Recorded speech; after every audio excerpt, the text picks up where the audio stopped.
Okay. Happy Wednesday. I have a couple of notes for you at the top. Today, Secretary of Housing and Urban Development, Marcia Fudge, released a statement committing to do everything in HUD's power to stop evictions for families with HUD assistance or families who rent in housing that is insured by the Federal Housing Administration. This is part of delivering on what the President announced, or we announced in our statement just a couple of days ago. And while the emergency rental assistance funds are in the hands of state and local governments, one of the critical roles that the administration can continue to play is to act as a leading hub to convene states and cities and to share best practices, as we have done at 2 major eviction prevention summits. So this morning, Treasury published examples of simplified forms that are being used effectively by emergency rental assistance programs around the country. I think Ebony may have asked a version of this yesterday, a question about this, but Treasury has repeatedly discouraged undue documentation burdens that limit access for eligible families and is sharing these example forms to make it easier for state and local governments to put that into practice. Places that have are seeing results. I mentioned Virginia yesterday, but as an example, Virginia is the second highest nationwide distributor of ERA funds in the nation and has given out $223 million to tenants and landlords in need. Virginia followed Treasury's guidance to eliminate documentation burdens that slowed down application processing for eligible families, and the state was able to significantly cut down application processing times by streamlining what is often the most time-consuming part of the eligibility verification and a barrier for people applying. So this is a process that we're trying to share best practices, and the Treasury Department is trying to simplify these forms to make it easier for families. As I mentioned yesterday, we're going to continue to highlight what the bipartisan infrastructure deal will mean for families across the country, as we will digitally as well. Right now, there are up to 10 million homes with lead service lines and pipes. Children in up to 400,000 schools and child care facilities are at risk of exposure to lead. For kids, high exposure to lead can negatively affect academic performance and can lead to cardiovascular disease later in life. And the president clearly thinks that's unacceptable, as do a number of members of Congress. And that's why the deal makes the largest investment in clean drinking water in American history, replacing all of the nation's lead pipes and service lines from rural towns to struggling cities. The deal invests in water infrastructure across America, including in tribal nations and disadvantaged communities that need it most. I wanted to also take a moment to recognize the passing of Pentagon Force Protection Officer George Gonzalez, who was tragically killed yesterday in the line of duty. His life was one of service, a veteran of both the police and the military. He served the Federal Bureau of Prisons, the Transportation Security Administration, and the United States Army, where he was awarded the Army Commendation Medal for his service in Iraq. He lost his life protecting those who protect the nation. We mourn his loss and offer condolences to his family. 2 more short notes, hopefully helpful. This morning at the White House, as part of our ongoing efforts to do everything we can and engage everyone we can to encourage vaccinations, Surgeon General Dr. Vivek Murthy and members of the White House COVID-19 response team convened a historic gathering of all living former U.S. Surgeon Generals, including Dr. Antonia Novella, Dr. Jocelyn Elders, Dr. David Satcher, Dr. Richard Carmona, Dr. Regina Benjamin, and Dr. Jerome Adams. These esteemed public health leaders, who served under both Republican and Democratic presidents, discussed the importance of ensuring that communities of color, those hardest hit by the virus, have the information and access they need to get vaccinated. And they discussed how we can work together, of course, moving forward. Last point for all of you, the president spoke, or called, I should say, Chantel Brown last night, extended his congratulations to her. He is focused on delivering for the people of Ohio and across the country, as is she. We know his agenda, including investing in our country's infrastructure, helping grow our economy, creating good-paying middle-class jobs, is broadly popular with the American people. He's laser-focused on delivering. More Democrats means more ability to deliver on that. I know you were up way too early this morning based on my television. I've been waiting to do that joke all week. Here we are. Go ahead. I appreciate the point. Thank you. Few questions all on the same topic, short ones perhaps. Yesterday, the president said Governor Cuomo should resign. The governor has not done so. Has the president called the governor? No. Has anyone from the White House called the governor or the governor's staff? Not that I'm aware of. When was the last time the president and Governor Cuomo spoke? I would have to check on that. Okay, there's 2 more on this. If the governor refuses to resign, does the president want to see him impeached and removed from office? The president made clear yesterday that Governor Cuomo should resign, I believe we should start with that. There's obviously a process that's going to proceed, and leaders in New York spoke to that yesterday. We'll leave it to them to speak to that, but the president believes Governor Cuomo should do the right thing, resign, and leave space for future leadership in New York. Okay. And then there's been a lot of discussion in here, including from the president in recent days, about the vital role that governors play in the nation's COVID response. In this period, while Governor Cuomo is still in office, does the president have confidence in him leading New York State's response to the pandemic? Well, I think, again, the president made clear, because of the abhorrent allegations that were made public yesterday, that it is time for Governor Cuomo to resign. At the same time, we do not want the people of New York to be impacted in a negative way as they're working to fight COVID. And we're going to continue to work with the administration in New York, with leaders in New York, to continue to fight COVID. That will continue, and obviously if leadership changes in the state, we will work with a different leader. Thank you, Jen. Go ahead. Thanks, Jen. Can you walk us through what changed from Monday to Tuesday when it comes to the eviction ban? On Monday, Gene Sperling stood here and said the CDC has been unable to find the legal authority for even new targeted eviction moratoriums. There are many people across the administration who said the same thing, and yet the CDC did just that yesterday. So what changed? Well, I think it's important to take a step back a little bit before that to Sunday when we were engaged, the administration, the White House was engaged directly with the CDC at the direction of the president to ask them to look into what legal options, if any, existed there were to extend the eviction moratorium. That process was underway for a couple of days. The announcement yesterday was a reflection of exactly that. And when we put out a statement on Monday, right before Gene Sperling came out to the briefing, right before we came out to talk with all of you, that also made clear in there that at that time, they had not yet found a legal pathway forward. What was announced yesterday was not an extension of the existing moratorium, which was, of course, national. It was a more limited moratorium that was going to be impacting and helping areas that were hardest hit by COVID. So different than the last moratorium. That was also reflected in the statement that we issued on Monday, that was the president's ask to look into a more limited moratorium. They did that. And yesterday's announcement was a reflection of that process. What's your message to progressives who say they're worried that President Biden's concerns about the constitutionality of this move will end up being a self-fulfilling prophecy and motivate opponents to go ahead and file suit now? Well, I would first say the president shares their desire, their commitment, and their interest in keeping renters and people in their homes. And that is exactly why he took the step of asking the CDC to look into what legal pathways forward there were. And yesterday's announcement was a reflection of that. We don't control the courts. We don't know what they will do. We are all aware of the Supreme Court decision at the end of June and what was outlined in their decision at the end of June. This is also going to be a temporary solution regardless, and longer-term solution will require legislative action. But his message to anyone who's been a passionate advocate is that he shares their concern. He shares their commitment. He wants renters to be able to stay in their home, and that's why we took this step over the last few days. And on one other topic, if you don't mind, I know that the president has asked the defense secretary to look into the possibility of making the COVID vaccine mandatory for service members, but according to the U.S. Code, it's actually the president who has to grant a waiver to the military to make vaccines mandatory. Has he granted that waiver yet? And if not, does he plan to do so? Well, the president's looking for a recommendation from the Secretary of Defense. That hasn't been made yet. And if and when that is made, I would expect he would respond accordingly. Go ahead, Kelly.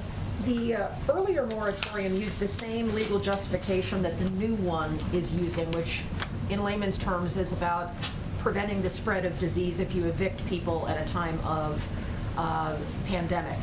So the only real difference is narrowing location, but the rationale is the same.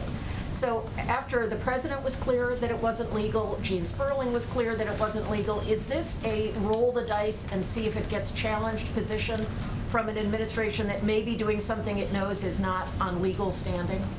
Well, the president would not have supported moving forward with any action where he didn't feel there was legal standing and legal support.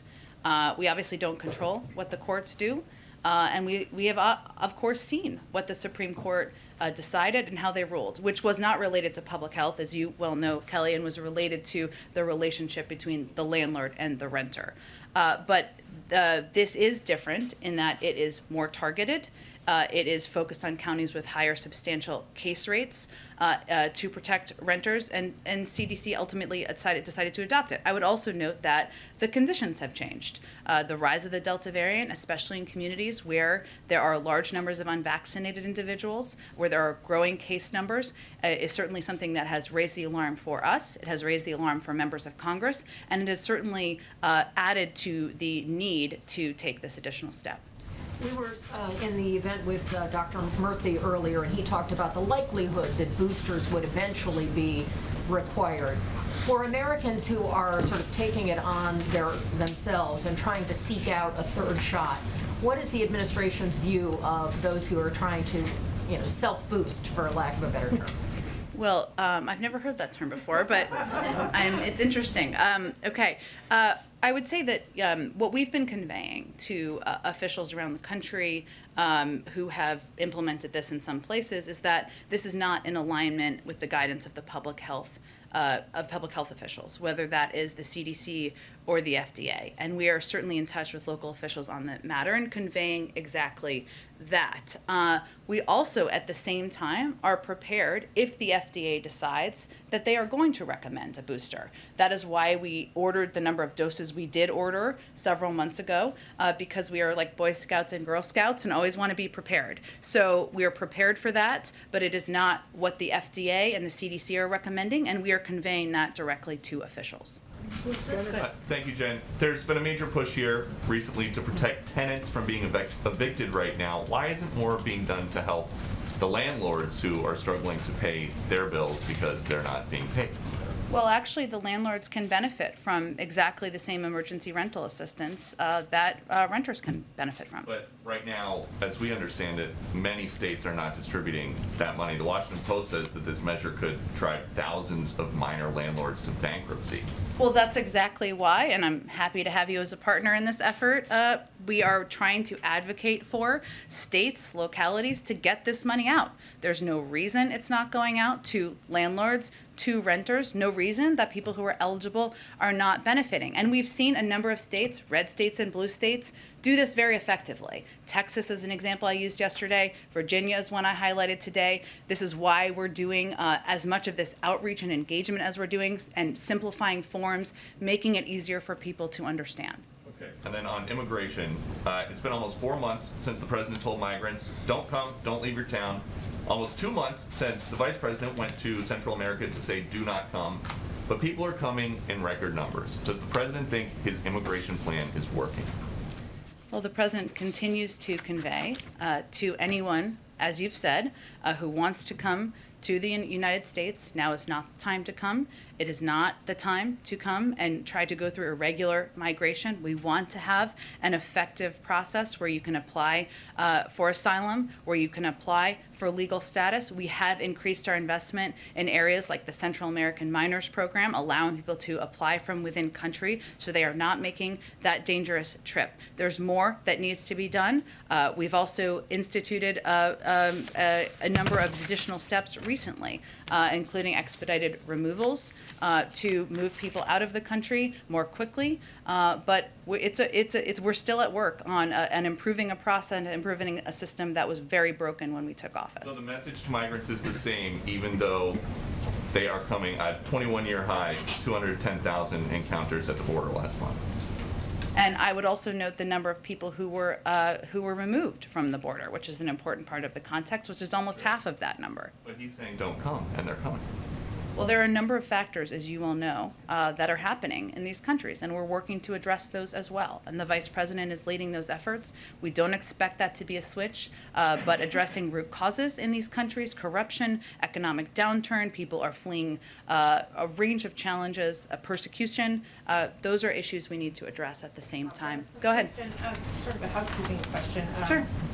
Given the status of COVID and the Delta variant, what is the status on the permanent pick for an FDA commissioner?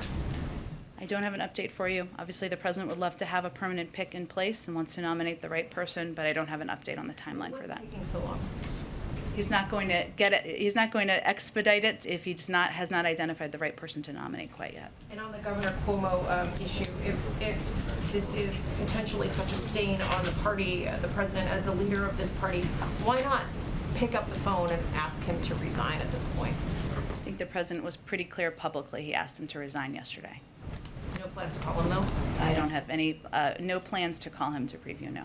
Go ahead, Jeff. Jen, sort of picking up on Kelly's question, the WHO today called on countries basically to put a halt on booster shots of the COVID vaccine. I know that's not the policy yet of the United States, but it does appear as though we're moving in that direction, at least for people who are immunocompromised. What's the White House reaction to his call to put that off until at least the end of September so that poorer countries can get more vaccine? Well, Jeff, we feel that it's a false choice and that we can do both. We announced just yesterday that we hit an important milestone of over 110 million vaccines donated to the world. That is more than any other country has shared combined. We also made clear that that is the beginning, and we also started to donate the 500 million doses of Pfizer we've purchased.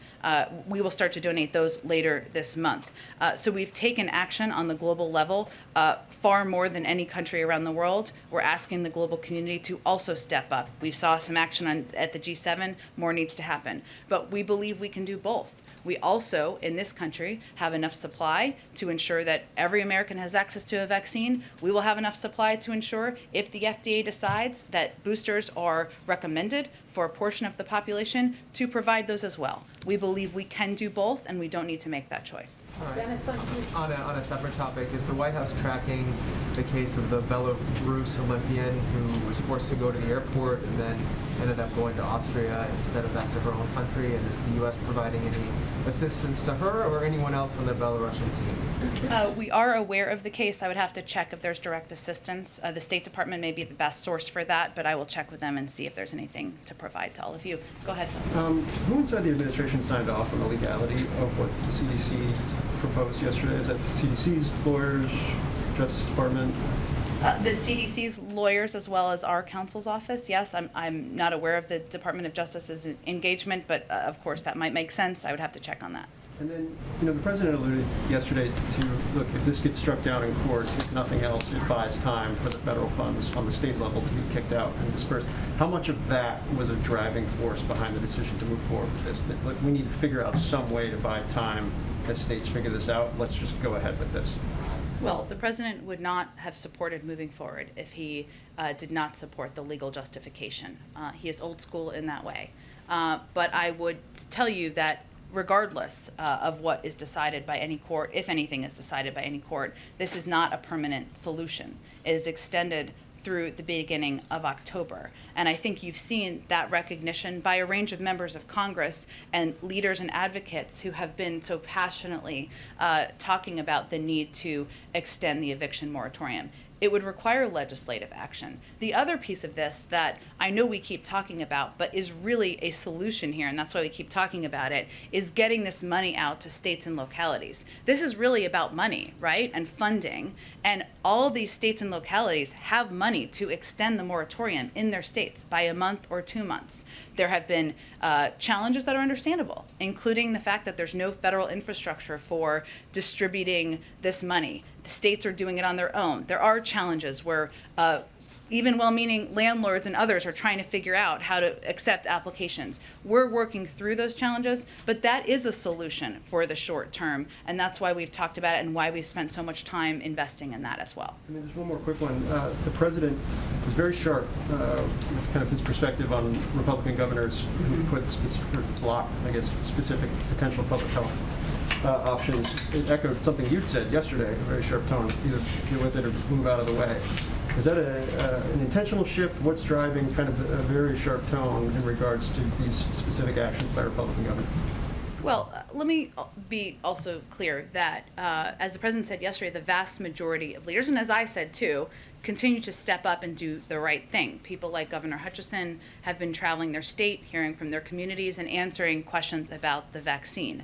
We're also in constant communication with our nation's governor. So even as we called out steps that, and he called out steps that we felt should have been taken by the governors of Florida and Texas, we're in touch with those offices about providing additional assistance and seeing if we can figure out what their needs are and how we can help meet them. And we had our first FEMA team on the ground in West Virginia just days after entering government. Right now, our surge response teams are working hand in hand with the hardest hit states that are not traditionally blue and democratic states: Arkansas, Missouri, Louisiana, focusing on everything from contact tracing, technical expertise, and vaccine confidence. But at the same time, that wasn't an evaluation, a partisan evaluation or assessment. That was an assessment of what isn't happening that would help protect people's lives and save people's lives. And there are leaders who are not stepping up and are getting in the way of the American people, companies, and others who are trying to save lives and stop the spread of Delta. And we are going to keep calling that out. That's not meant to be partisan. It's not meant to be political. It's just meant to convey that more action is needed in some parts of the country, even where there are many states where positive action is being taken. Go ahead. Yeah, you mentioned that the new moratorium is a targeted one and not one that's nationwide as justification of why this is meets the legal threshold. But Gene Sperling earlier actually pointed out that he said to date the CDC director and her team have been able to find legal authority even for a more targeted eviction moratorium that would just focus on counties with higher rates of COVID spread. So I'm trying to just pinpoint what exactly is different than what they were looking at then that makes this now. That was also in our statement. We said to date, and we looked at and we were continuing to look at all of the legal authorities and options, as were the lawyers at the CDC and our lawyers, to see what we felt was legally viable. That process was a couple-day process. It wasn't concluded on Monday when Gene Sperling came to the briefing room. Yesterday, it concluded, and of course, they made the announcement as a result. And one more question. What is the White House doing to push forward the nomination of David Chipman at ATF? The vote could hinge on the vote of Senator Angus King in Maine, who has been pushed by both local Maine sportsman groups and national gun rights advocates. Has the White House reached out specifically to Senator King on this issue? And is the White House fully committed to Chipman, or might it go with a different nominee at some point? Well, I'm not going to read out private conversations with members of Congress, but I will tell you that we knew this wouldn't be easy. ATF hasn't had a confirmed director in 6 years, and only one confirmed director since the position became Senate confirmable. So we've been eyes wide open into the challenge from the beginning.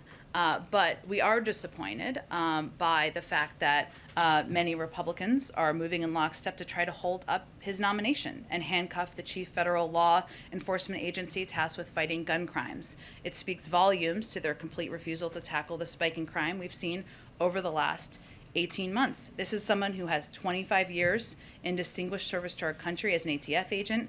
He has the exact set of skills and experience we need to revitalize the Bureau's work to crack down on gun trafficking and keep guns out of the hands of criminals. So certainly, yes, we stand by his strong qualifications and nomination. I'm just going to jump around and I'll come back. Okay, go ahead in the middle, Go ahead. Question. Sorry. Go ahead right there in the middle, Yeah. I'm trying to get to people I haven't gotten to. Thank you, I appreciate it. Oh, okay, and then right in front of you. Go I'm ahead. sorry. You go ahead. You're good. I appreciate It's it. fine. On We can do everyone. infrastructure- On infrastructure, when you talk to local officials about this, they're really excited about the possibilities of what might happen, but they can't say with any certainty what they're actually going to receive and what they're actually going to be able to do. So as this bill advances, what would you say to folks who are wondering how much of these big pots of money are actually coming to our community, and how quickly, assuming it passes, might they find out and see those benefits? Sure. Well, one, we have put out state-by-state fact sheets, and if different businesses or communities haven't seen those, we're happy to provide them. It is true that, as is true with any piece of legislation, there are components of the project funding that would be through grants and some through applications that where communities will have to apply for funding. Obviously, it would be in our interest to get that going as quickly as possible, and the Department of Transportation and others will implement that. But we have been pretty clear about benefits that will help every community, replacing lead pipes, making sure people have access to broadband, making a historic investment in climate.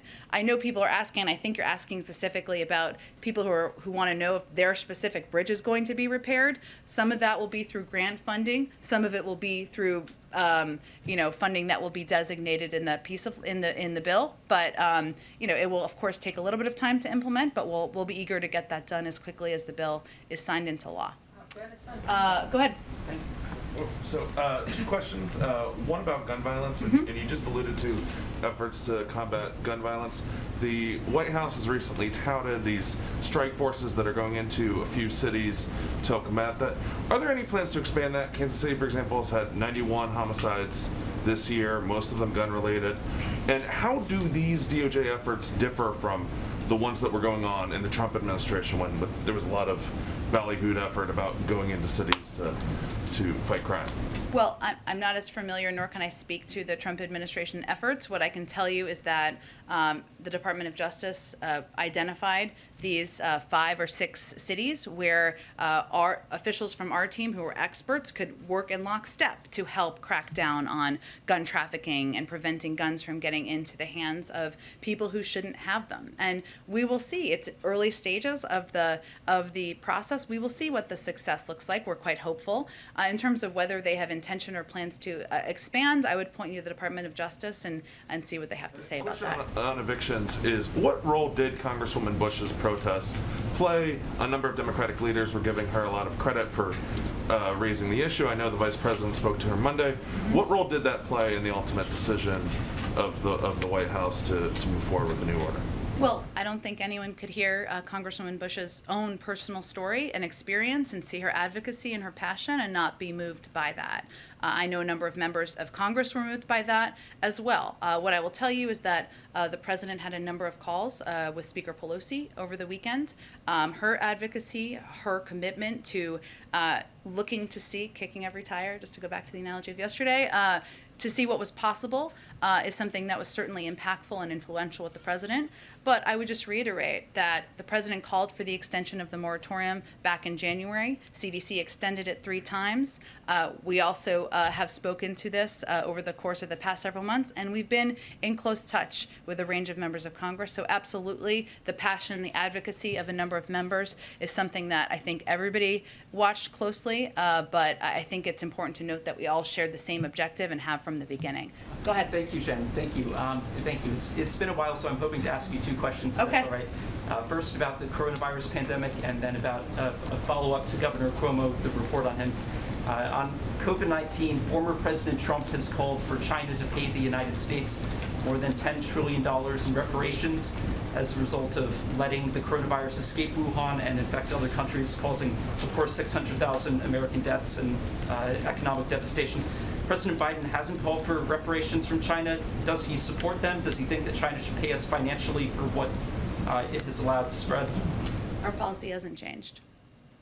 So is he open to... Did you have another question? Yes.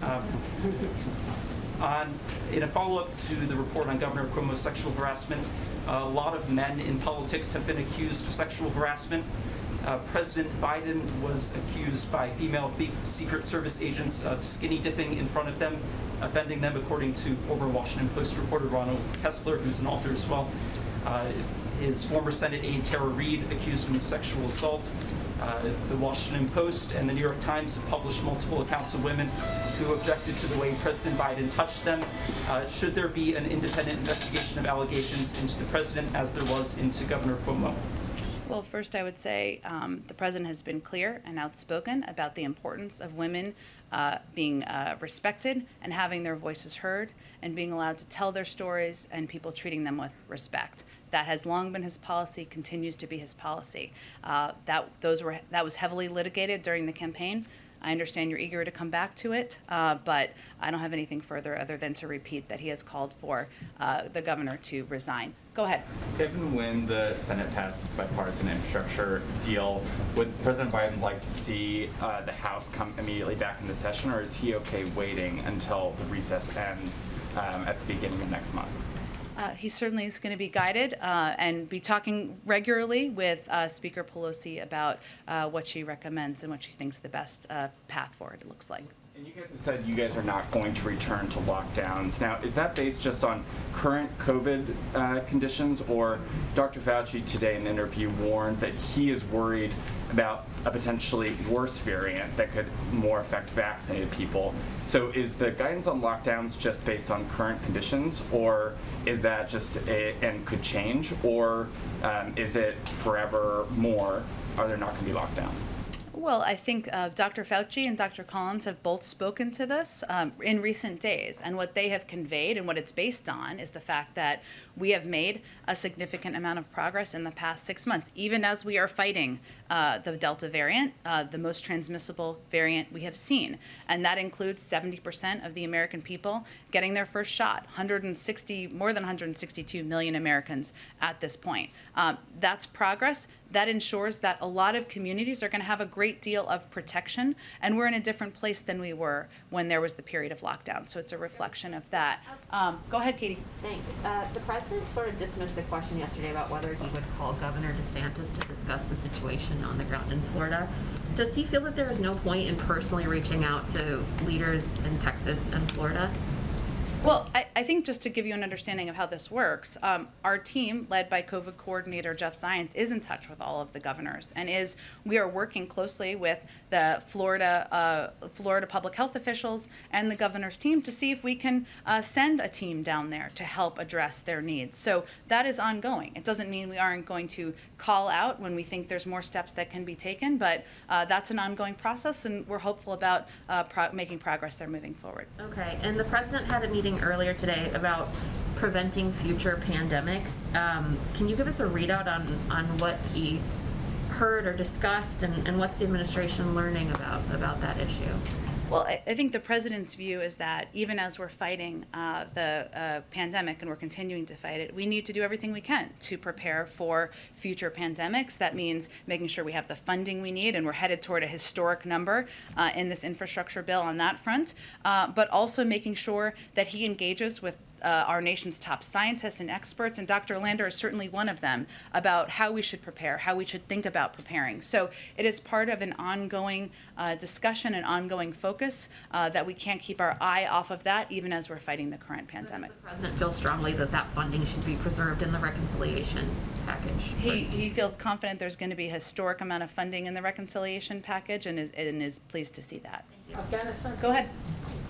To go back to Cori Bush for a second, can I just confirm or ask, did the president himself personally ever speak with Representative Bush? I don't believe so, no. Okay. And in terms of vaccines, what does the White House or what does the administration intend to do to get other countries to step up and meet some of those vaccine sharing goals? Well, as you know, it was a part of the discussion at the G7, and there was a significant announcement made by G7 countries about their contribution to the global effort. That's an important step forward. But I think you've also seen international public health experts convey that we're going to need 10 billion, 11 billion more doses than we currently have in the global community. So I think our effort is going to be continuing to make this a front and center discussion at global engagements, at global meetings, whether it's UNGA or the G20 or meetings we'll have in the future, because it is going to require all of the richest countries in the world, including the United States, to step up, to increase vaccine donations, to increase manufacturing capacity. So I think it's more about making it front and center in the global agenda, which the president's indicating he will intend to continue to do moving forward. Go ahead, Nancy. Just two questions, Jen. We know President Biden has called on Cuomo to resign, Governor Cuomo. But in the meantime, does the White House intend to strip him of his leadership position on those bi-weekly governor COVID calls?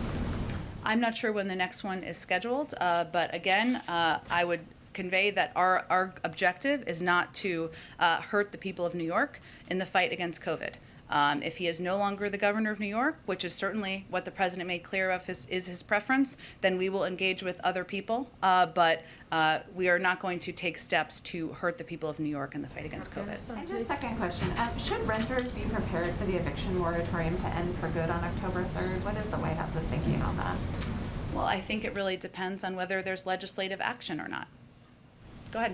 One more question on the eviction moratorium. I'll approach it this way. The president may support the legal justification, but he also publicly gave voice to doubts about the constitutionality. What's the White House's message then to Americans who heard what happened yesterday, heard what was said at this podium on Monday, can't square the two, and are now disappointed that the president is signaling that he doesn't respect the rule of law? I'm not sure there are Americans evaluating it to that degree. Maybe there are some you have talked to. I don't know. What the president has, his message to the American people, especially those who are concerned about losing their homes, being kicked out of their homes, is that he's going to do everything in his power to make sure they can stay in their homes as long as possible. That is not just an extension of the eviction moratorium, which obviously a step was taken yesterday. It is also about using every tool at our disposal to get this money out. Again, states have the funding to extend the eviction moratorium in their own states. That's because there was funding in the American Rescue Plan to get that done. So that includes asking his team, members of his cabinet, whether it's Secretary Fudge, who obviously made an announcement today, or the Department of Treasury, who made an announcement about the simplification of forms, that this is a priority, that they are to use all resources at their disposal to make sure they're communicating with Americans, that we are making it easy to get this funding out, because that's the overall objective. The overall objective is not about one tool. It is about keeping people in their homes. That's the goal. But the president's a lawyer, spent 36 years in the Senate, was chairman of the Senate Judiciary Committee, 8 years as vice president, half a year as president. He speaks often about democracy versus autocracy. He's issuing or overseeing this order from the CDC in the face of doubts about its constitutionality, which he seemed to echo yesterday. There's no inconsistency here. The president is, I mean, there are many people out there who say that the president is essentially not giving voice to the ethic that he campaigned on. He didn't call Congress back. He asked Congress to act. It didn't. How do you square all that? You know, I'm going to ask you who's saying that. Well, there are plenty of people who are saying it. They are not just Republicans. Okay, I'll leave that to others to figure out. But I think what's important to note here is that the president would not have moved forward with a step where he didn't feel comfortable and confident in the legal justification.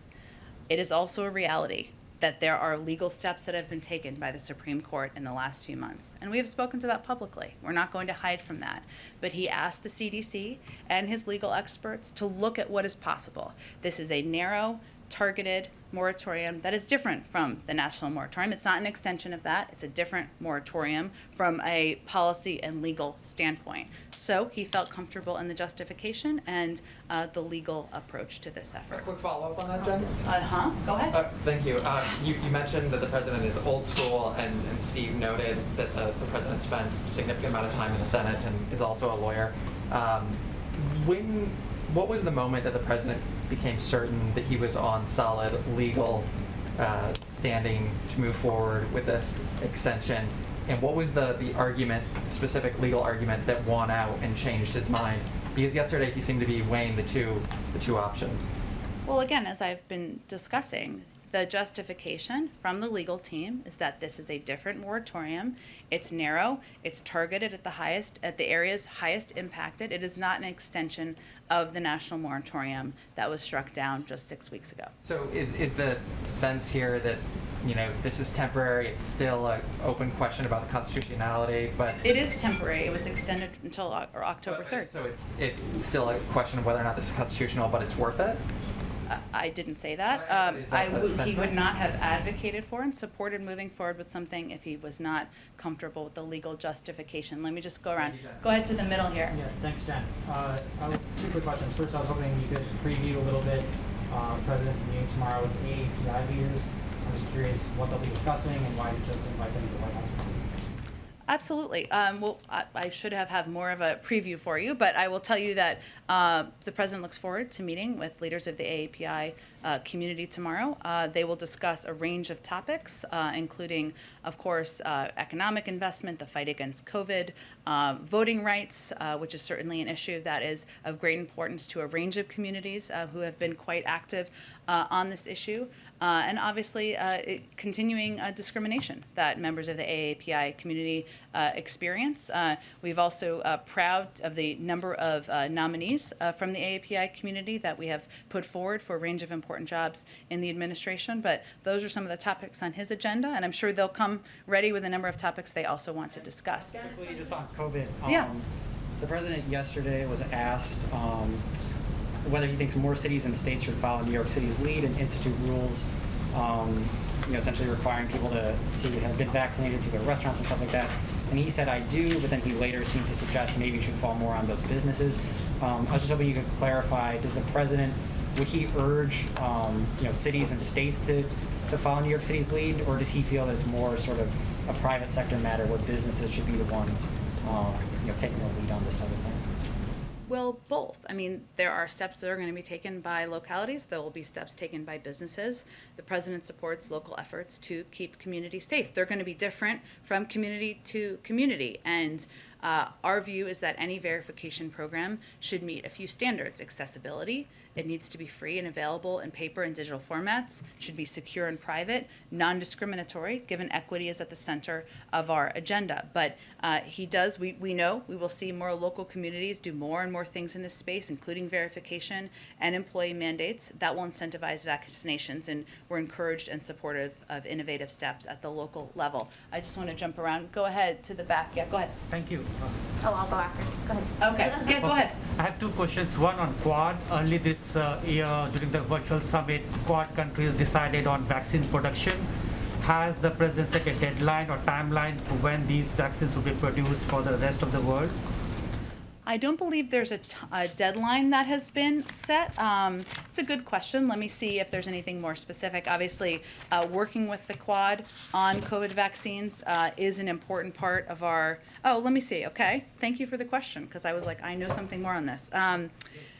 Our Quad partnership is on track to help produce at least 1 billion doses of COVID vaccines in India for the Asia region by the end of 2022. So that is the timeline. Obviously, hopefully more sooner rather than later, but that's the timeline for the work with the Quad. My other question is about the kids of legal immigrants. Because of the aging out process, many of them feel that they will be deported back home to a country where they have never lived. Some of them have been moving around the city, meeting the congressman and the White House as well. One of them, at least, have met the president in Pennsylvania. Has the president given any assurance to these kids that instead of focusing on their studies, they are now focusing on the future? For DACA recipients, or the legal immigrants, kids of legal immigrants, not the DACA recipients. Yeah. Because the aging out process, they might be forced to go back. Sure, it's a great question. I'll have to check. Obviously, taking steps to ensure we are providing a legal pathway to citizenship, and especially for kids who came into this country, as you referenced, innocently with their family members. But I will see if there's anything new to report on that front. Go ahead in the back. I wanted to ask about a different moratorium, the payments of student loans. That expires at the end of September. What is the White House doing at this point to get ready for that date and figure out next steps? I don't have any preview for you on what determination will be made on that front. Do you have any information on how you're preparing? I mean, we got to the point of the moratorium that we've been talking about earlier where we're at the date. Yep. What are you doing between now and that date? We are certainly well aware of the date, well aware of the impact, but I don't have anything to preview in terms of a decision. And I wanted to ask one more question about the Sure. Justice Department. The slot for Solicitor General is still open with the Supreme Court first session ending several months ago at this point and going into some cases that I'm sure the administration really cares about. Where are you at on picking someone, and what are you doing to get ready for that? I don't have anything to preview for you on any personnel announcements or decisions. Thank you. Go ahead, Shelby.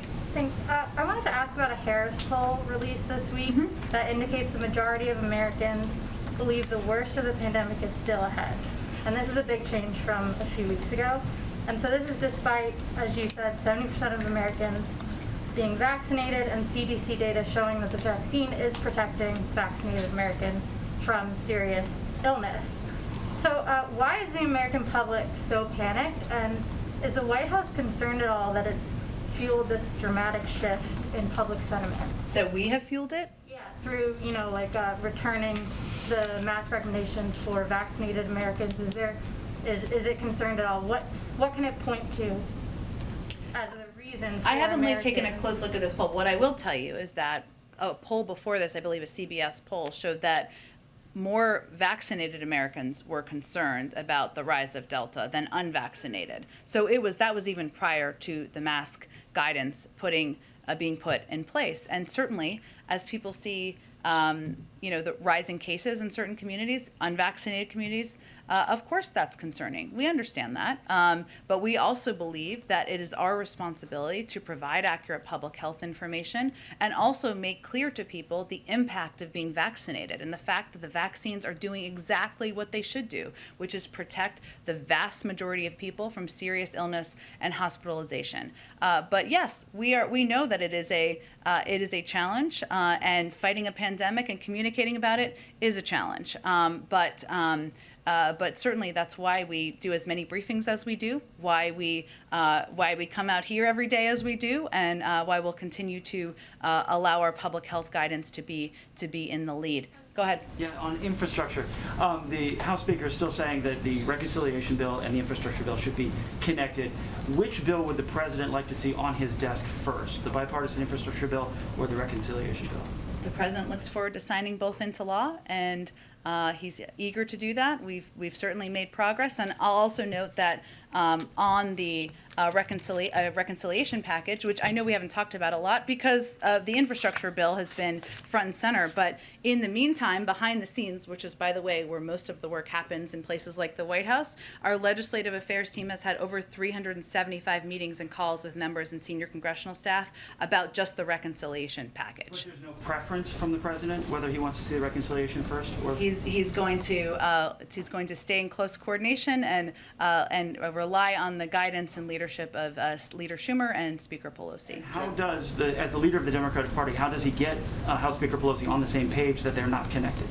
Well, again, I think the president's been clear that he wants to sign both into law. We're encouraged by the movement of the infrastructure package forward, and we've been doing a lot of work behind the scenes, and the president will continue to advocate for publicly the reconciliation package, given how important his Build Back Better agenda is to him. We're told you have a hard out, Shirley, just one or two more. Sure, okay, go ahead. The president made an announcement on Lebanon recovery today. Can you outline that for us? Sure. And also give us a sense, given the fact this is the one-year anniversary of that blast that devastated Beirut, how important is Lebanon's political and economic stability to the United States, given the crisis it's in right now? Absolutely. It's very important. On behalf of the country, the president sent his deepest condolences to all those who were injured, lost loved ones, and still struggle to recover from the trauma from the catastrophic explosion at the port of Beirut 1 year ago. Today, we actually did a video from him that we're happy to provide to anyone who is interested. We also recognize that the people of Lebanon have suffered more over the past year because of avoidable political and economic crises. So what we announced today is